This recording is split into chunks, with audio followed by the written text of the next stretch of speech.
नोएडा, गाजियाबाद, लखनऊ में मास्क पहनना हुआ अनिवार्य, यूपी सरकार ने दिए आदेश।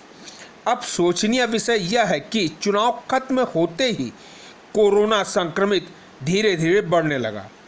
यूपी में अभी तक 700 से अधिक एक्टिव केस कोरोना के बढ़ते मामले देखे गए एवं पाए गए।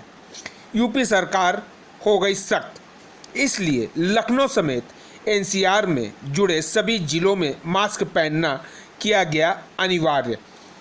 अब सवाल यह है कि 2019 में आई कोरोना की लहर अभी तक नहीं हुई खत्म, लेकिन चुनाव में कोरोना की लहर खत्म, चुनाव होते ही कोरोना की लहर पाया जाना, यह अपने आप बहुत बड़ा सवाल खड़ा करते हुए यह सवाल लाजवाब है कि चुनाव में कोरोना नहीं, चुनाव के बाद कोरोना, आखिर सरकार की मंशा क्या है?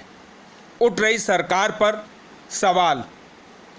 इन 2 सालों में कोरोना की लहर से देश की अर्थव्यवस्था, शिक्षा, बेरोजगारी जैसे कई जटिल समस्या देश में हो गई।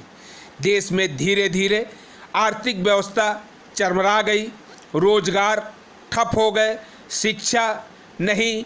आखिर सरकार का मंशा क्या है? सरकार आखिर कर क्या रही?